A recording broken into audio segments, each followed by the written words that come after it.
महापालिका निवडणुकीसाठी आज प्रचाराचा शेवटचा दिवस आहे। आज सायंकाळी 5:30 वाजता जाहीर प्रचाराची मुदत संपणार आहे। मेळावे, रॅली तसंच कोपरा सभांनी हा प्रचार गाजवणार असल्याचं बोलले जाते।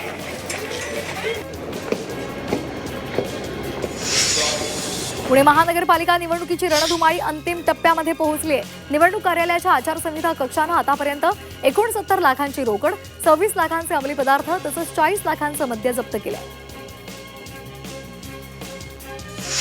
महापालिका निवडणुकीसाठी गुरुवारी मतदान होणार आहे, त्यामुळे पुणे मार्केट यार्ड आणि उपबाजार बंद राहणार आहे। शेतकऱ्यांनी शेतीमाल विक्रीसाठी आणू नये तसंच ग्राहकांनी खरेदीसाठी मार्केटमध्ये येऊ नये असं आवाहन कृषी उत्पन्न बाजार समितीनं केलेलं आहे। पुणे शहरातील हवामानामध्ये वारंवार बदल होत आहेत। गेल्या काही दिवसांमध्ये शहराच्या काही भागात 9 ते 10 अंश सेल्सिअस इतकं किमान तापमान नोंदवलं गेलं। काही भागात तापमान 15 अंश सेल्सिअसच्या पुढे असल्याचं दिसतंय, तर शहरामध्ये अवघ्या 10 किलोमीटरच्या अंतरामध्ये किमान तापमानात तब्बल 6 अंश सेल्सिअसपर्यंत तफावत पाहायला मिळाली।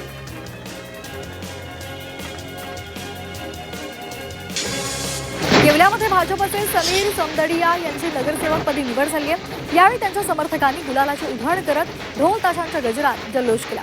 शहराच्या विकासासाठी भरपूर निधी आणणार असल्याचा विश्वास यावेळी समीर समदडिया यांनी व्यक्त केला।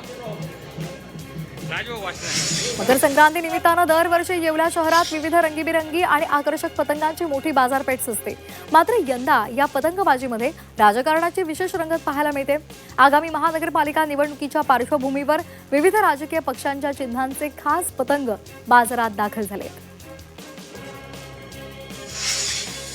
येवला ते गाणगापूर सायकल यात्रा निघाली आहे। या यात्रेचं यंदा 26वं वर्ष आहे। 35 सायकल स्वार 565 किलोमीटर अंतर पार करत जनजागृती करतात। बालविवाह प्रतिबंध कायदा, NDPS कायदा तसंच विधी सेवा अधिनियम या संदर्भात नागरिकांना मार्गदर्शन केले जाते। येवल्यामध्ये नायलॉन मांजाची विक्री आणि वापर करणाऱ्यांवर गुन्हा दाखल झालाय। पोलिसांनी नायलॉन मांजानं पतंग उडवणाऱ्या मुलांवर कारवाई करत त्यांच्या ताब्यामधील मांजा हा जप्त केलेला आहे आणि जाळून टाकलाय। तसंच काही विक्रेत्यांकडून मांजा जप्त करत कारवाई झाली आहे।